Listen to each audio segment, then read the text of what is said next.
There's something that I want to give as a prophecy, but I want to give you a background of how this prophecy came to me. A lot of people do not know that ANC is not the name of a South African political party. Okay.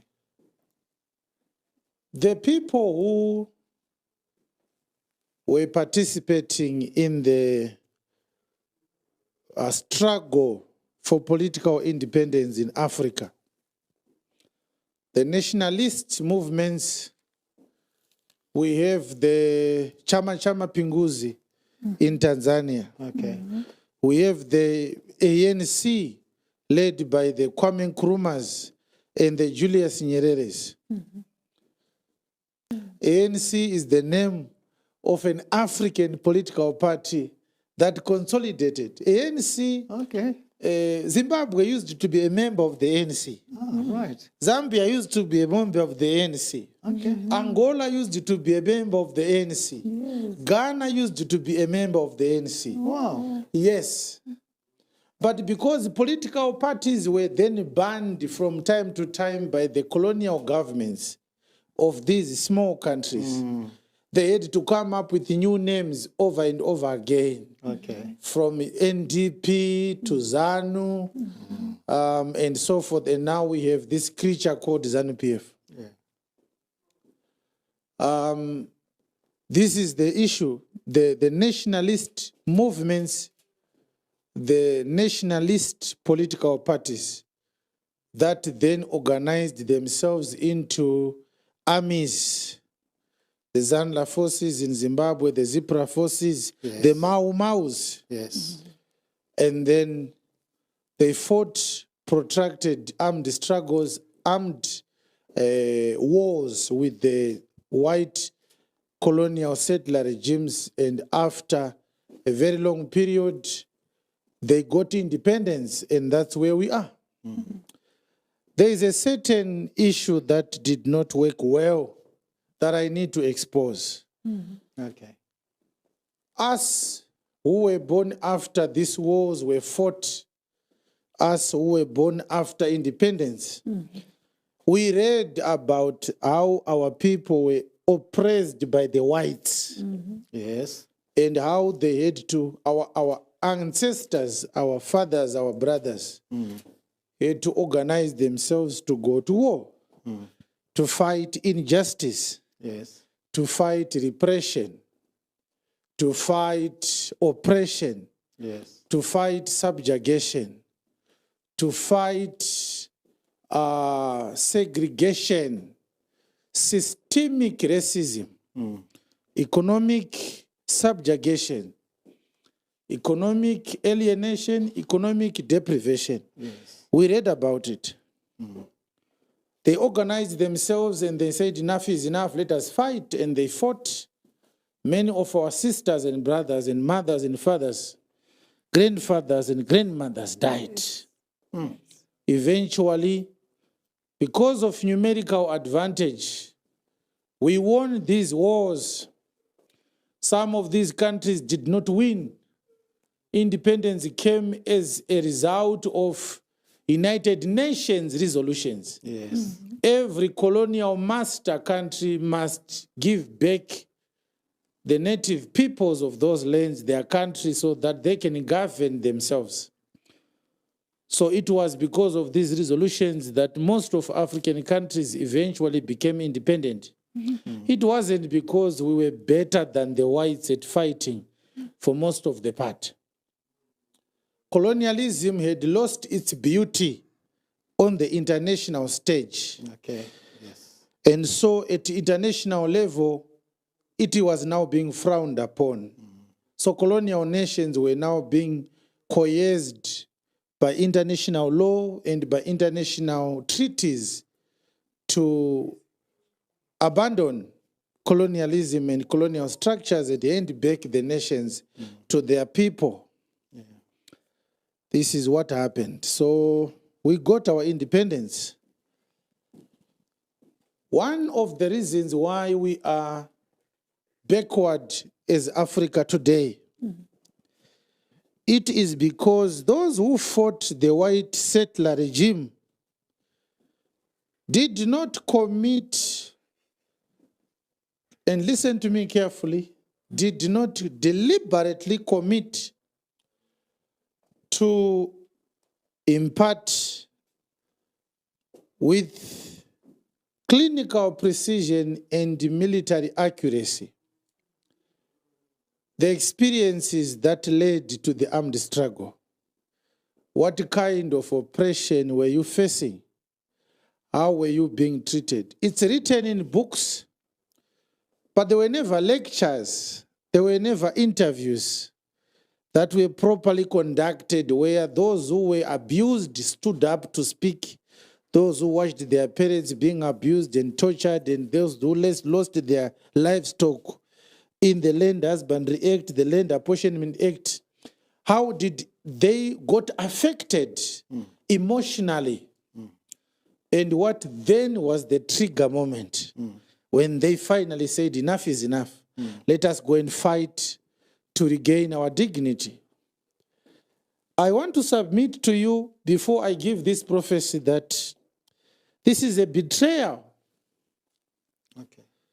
Africa, as it is in its present day form, has lost connection with its past because the present day generation was deprived of proper historical accounts of what happened for us to be where we are. We only know that our fathers went to war.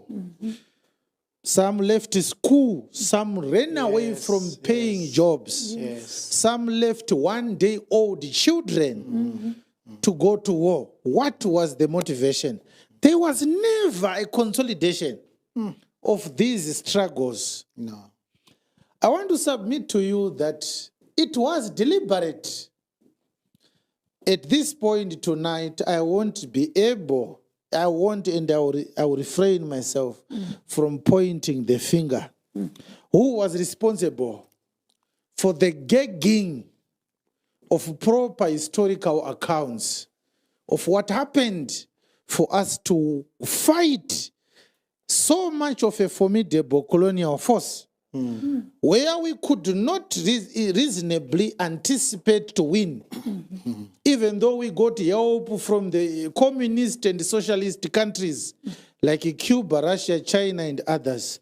We had no room and we had no prospects of winning the war. The odds were against us. People were not lured by prospects of victory to fight the whites. Right. They were simply motivated by having had no other choice than to face the dragon head on. Yes. They said it's better to die trying than to wait for these monsters to be visited by an angel to soften their hearts. I want to submit to you that we have not had enough contact with the oppressive life or systems our forebears lived through that then motivated them to take up arms and fight a repressive system. To us, most of us, people like me, I come from a family where brothers which are still alive are war veterans, and uncles and fathers were war veterans. So we had some closer contact and we had accounts from close relatives. But at a national level, there wasn't a deliberate effort by our government. Imagine if we had a program, say once every week on TV, where we continue to be reminded of how the white men, the British, the French, the Belgians, the Germans, how did they treat us? And when did we actually say, let's go to war? To sit down with those who went to war. What day did you decide to go to war? What triggered that day? Yes. I want to submit that there is a deliberate ploy to disconnect us from that important past. Okay. Because fast forward to 40, 50, Some African nations are now 60 years old since they regained their independence. Yes. The Gen Z and the millennials and the so forth, the children who were born after independence, Yes. have no connection. Yes. They have no sense of national duty, Oh, yes. which is something that I want to accuse the liberation political parties Okay. in Africa. Okay. They stripped the African child naked of a sense of patriotism. And they put a sackcloth of political fanaticism, disguising as patriotism. The patriotic spirit that led to the liberation war was replaced by a fake dimension of patriotism, All right. where the love of the political party is now the description and the definition of patriotism. So they took away the proper patriotic doctrine. Yes. And they said, this, you must know that the love of our party is patriotism. The love of the current president is patriotism, which is not only nefariously false, but it is corrosively blindfolding. Yes.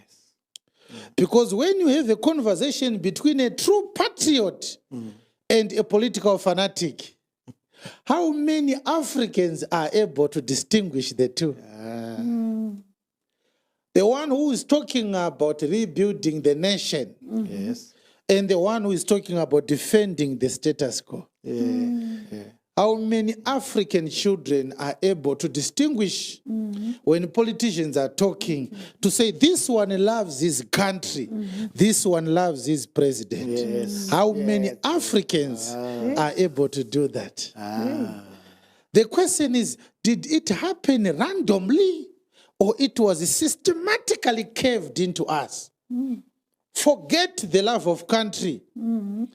Drink the wine Yes. of political ideologies that are manipulated with the bias of maintaining those that are in power to retain power until the donkeys come home, if they will come home, that is.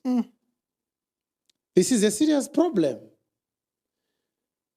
Why did they never want to discuss the pains that led to the war in detail? There are two explanations, but they are not exhaustive. This is not a political lecture. I want to give a preface, so I can't explore everything. The first reason is the political struggles that were fought in Africa were not holy wars entirely. Right. They have their own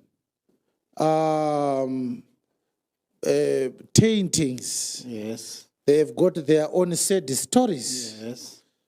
The quest to gain independence was not sought after by men and women with pure hearts or with patriotic hearts. All right. So many sad things happened along the way. So the desire to really explain everything is being choked by the bad moments, the embarrassing moments. All right. The betraying moments. When people abandoned the struggle for nationalism and then they started pursuing personal interests. Yes. Havasi kuda kutaura nhoroondo yese nekuti mukati menhoroondo yekurwisa vadzvanyiriri muchida kutsanangura kudzvanyirirwa kwataiitwa nevapambevhu vachena varungu. Yes. Mune vamwe futi vana vevhu vakachererwa vabayiwa nevamwe vana vevhu Yes. Yes. pachinzvimbo chekuti ngatibatanei tirwise vapambepfumi pane vamwe vaidzipana futi mukatimo. Yes. I can tell you of a surety that in Zambia there is not less than 100,000 Zambian citizens now who were born to Zimbabwean war fighters, comrades. Children were born during the Liberation War. Yes. They were dumped in Zambia. Tine vana veZimbabwe vakazvarirwa muZambia, asi vana baba vavo makomrades edu. Vana mai vavo makomrades edu. Let me leave that one. I once spoke about it. The second reason why the experience of oppression was not and is not being discussed openly, to make sure that there is consciousness of African history in the African son and the African daughter. We must understand where we are coming from properly. For example, if our elders had taken themselves to task to deal with this matter, the influx of Africans going to Europe could never ever happened. Yes. The desire for Africans to go and work for white people is evidence of what I'm talking about. Oh, yes. No black conscious child of Africa will be willing to go again and say to a white man in a white land. If how they treated us in Africa was properly explained to us. Yes.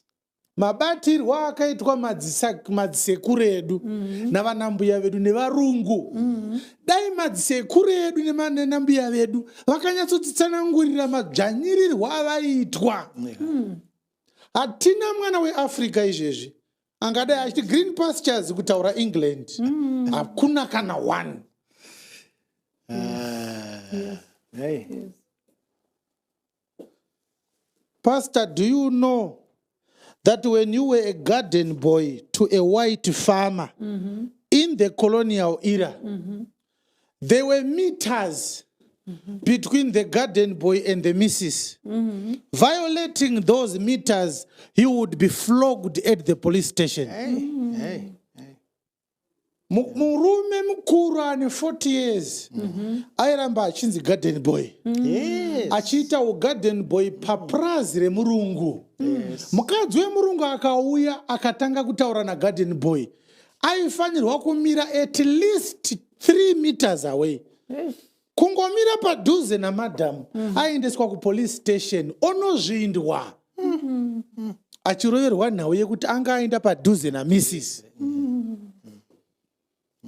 What were the odds that our uneducated forefathers would be able to understand the proper distance between the missus, the wife of the boss?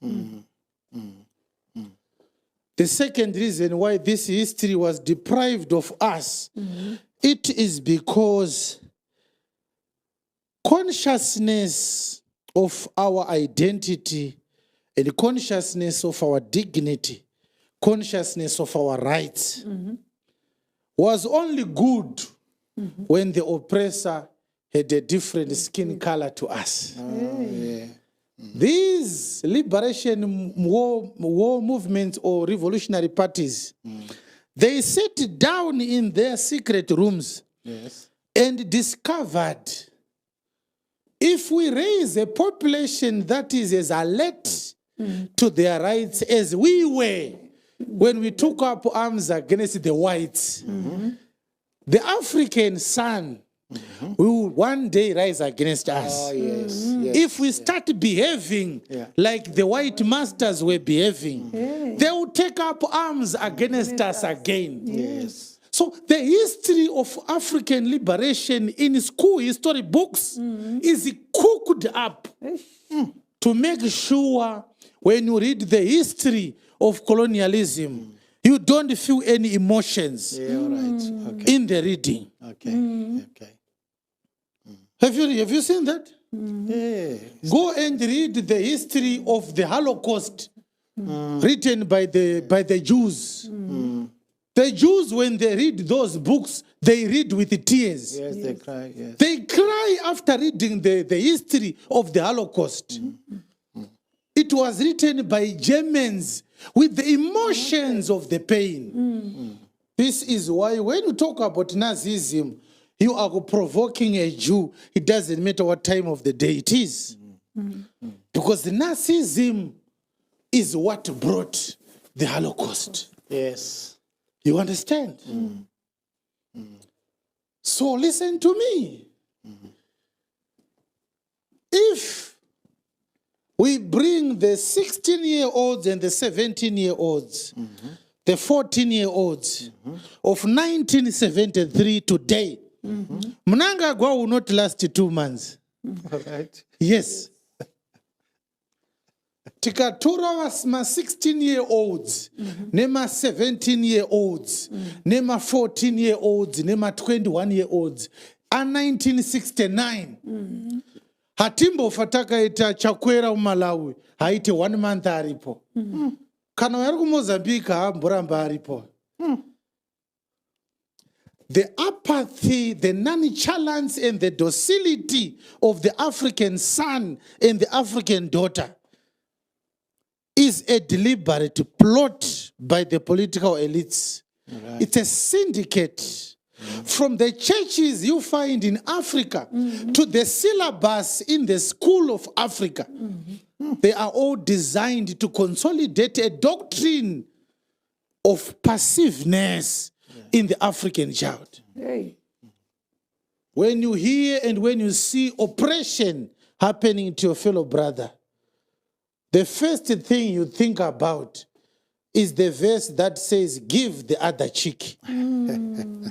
Designed to make us sheep for the slaughter. Yes, yes, yes. They were messiahs, but they have become the sadists today.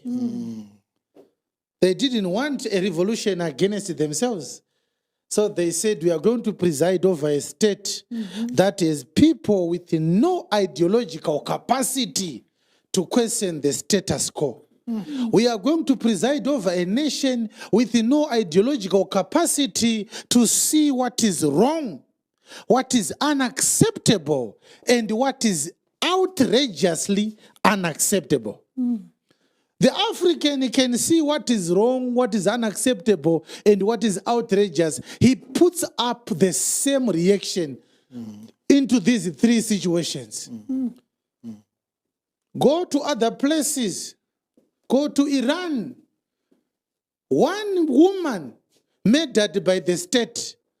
There will be no peace in Tehran.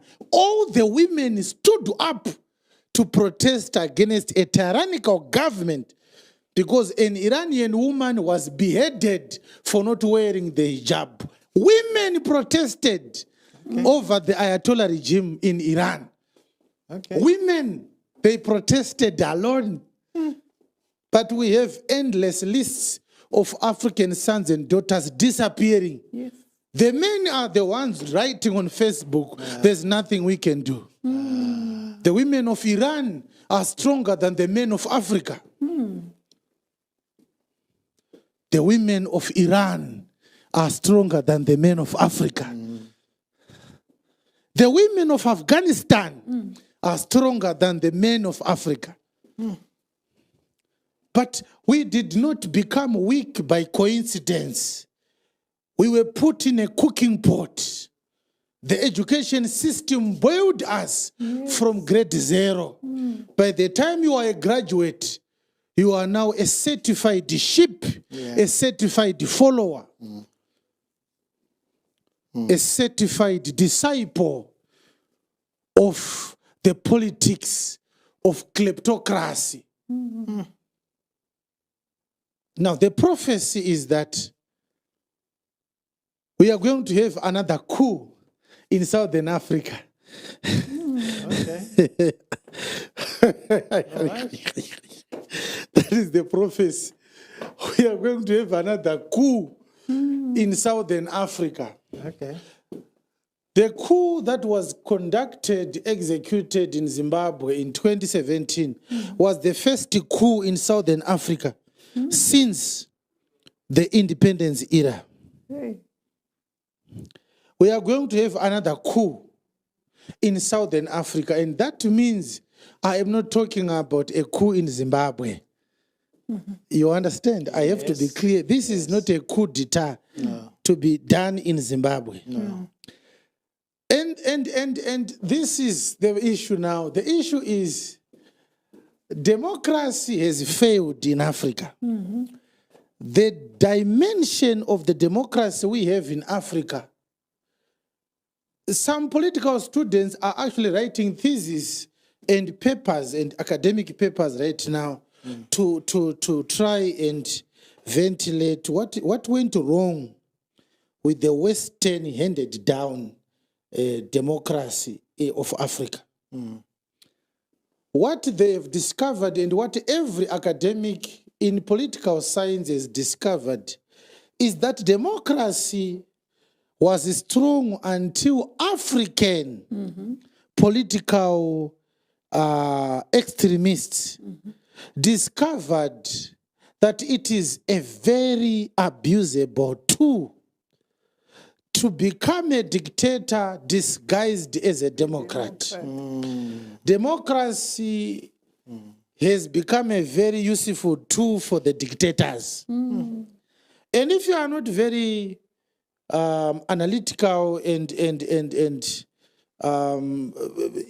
observant, I will give you an illustration. I have to pass through this. I don't have to talk about this for a long time. I'll give you an example of how manipulable democracy is. Democracy is the rule by the people. Leadership must be chosen by the people. It is called representative and participatory democracy. But the issue is, democracy did not have safeguards.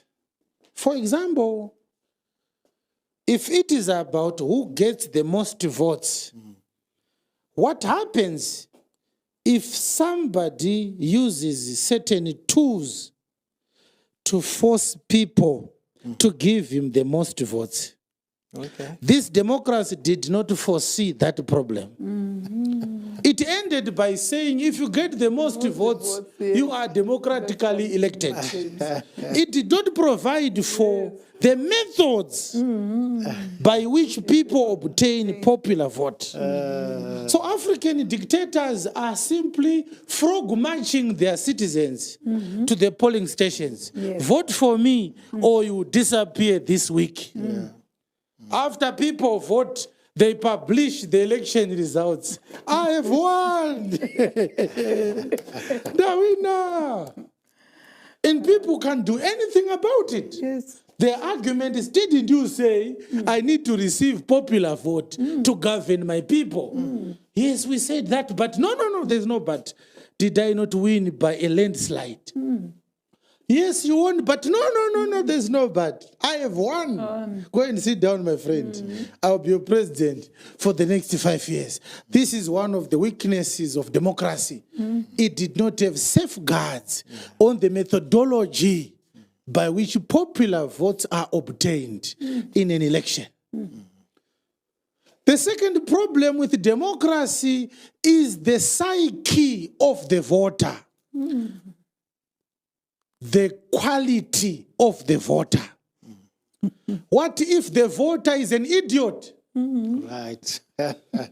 Democracy did not provide for that. Yes. What happens, Pastor Shuma, if the voter is an idiot who doesn't know the right person to govern him? Yes. Yeah. The principle of the free willed kind of democracy is flawed because it is dished out with the presumption that all people are competent to choose the right leader for themselves, which for 50 years now, Africa is a good sample field to prove that the theory is wrong. We have so many people who have no capacity to vote. And this is also looked down upon as an abrogation of the doctrine of equality. All men are equal. But it's not true now. Yeah. When an important issue comes to play, like voting for the person who is going to implement or formulate policies that are going to shape the destiny of our children, we need the right person. We need the competent person to govern us. We need a person with the right, not only intellectual capacity, but emotional characteristics. Is he human enough to govern the people? Yes. Is he empathetic to the problems of the people? Does he have a heart?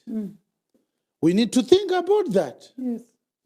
The question is, the people who are choosing their president do not know what are the parameters along which a president is chosen. A minister is chosen. An MP is chosen. They choose ministers based on how good and handsome they look. We are voting for people because of the orations they make on public rally platforms. But there's evidence in this person's personal life that he cares about nobody.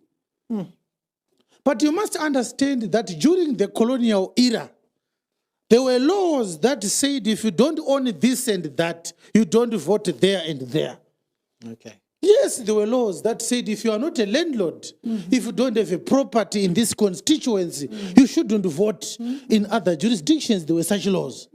How can you vote choosing an MP when you don't have vested interests in the development of this constituency? Yes.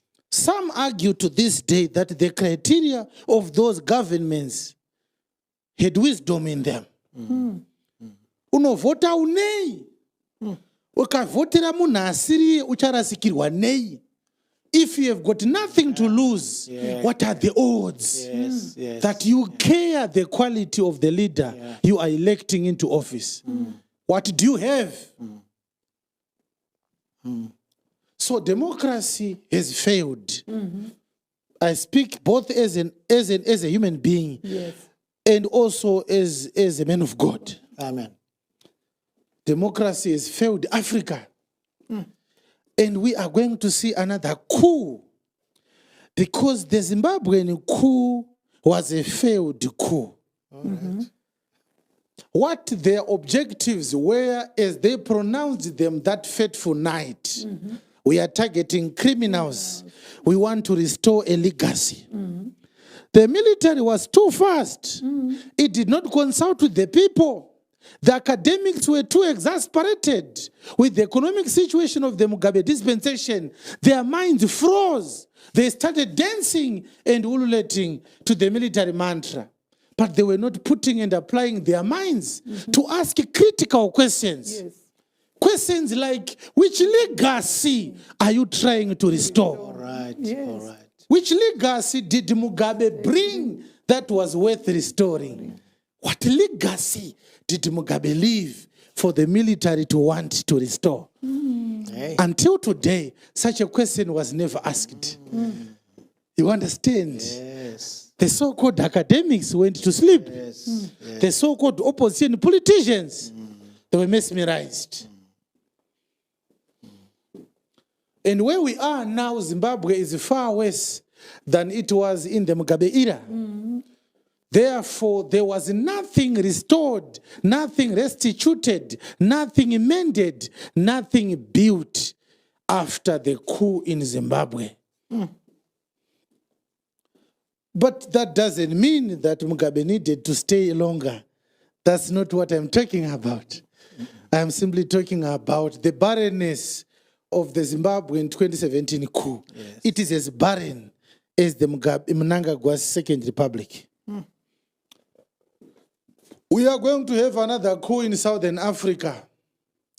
And I would like to tell you that these are signs that God is now going to use a spiritual mechanism to bring black consciousness, true Pan-Africanism, true patriotism in the hearts of the African sons and daughters, Amen. which was not imparted by them, by their forebearers. The African population is so docile that instead of formulating homegrown solutions to our own problems, we are also looking west, expecting our former colonizers to come and rescue us. What a pathetic expectation. Anyone who hopes that Europe and America will rescue their country is a decorated idiot. And we have no shortage of such people. No. And the unfortunate thing is they also are voting in our elections, such people who hope that America will bring solutions to our problems. That will never happen. America, which was helping the apartheid government in South Africa to stay in power and refusing to help the nationalist leaders there to remove the apartheid government because it was the last Southern African country to gain independence. Who was supporting the Boer regime in South Africa? It's United States of America. But someone today thinks that the United States of America cares about Africa. What are you talking about? Now, let me stop talking about this. I just wanted you to know that since democracy has failed, Africa needs to come up with a different form of leadership ideology. Okay. That is more superior to the handed down democratic ideology borrowed from the West. We are going to have another Ibrahim Traore situation. It may not measure up to what Ibrahim Traore is doing, but it's a step in the right direction. Okay. Freedom from our own black brothers and sisters. This is what Africa needs. African states need liberation. Yes. Not from the white colonial government, but from a black bourgeois government. That's what Africa needs. Yes. And so we have to brace for that. It's unfortunate that when people take power from those who are drunken with it, they will have to use force. And when force is used, lives will be lost and blood will be spilled. But that's what happens with any revolution. Every revolution has its own martyrs. What is better, Pastor Shuma? Yes. For 20 people belonging to the opposition to die while trying to redeem themselves from the oppressive government than for them to be gunned down while seated at a political rally. Which one is a better option? No. Chirinani chi kufa mchimhanya makabata matemo muchiti takwenda kunozvinunura pane kufa makagara parali sehuku dziri muchirugu. This is why we are going to have another coup in Africa. Those who really want to build Africa, the first thing you want to do if you become a president in Africa, you have to review the whole political ideology of democracy. Yes.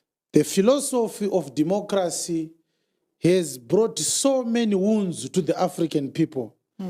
It doesn't have anything good that it has done.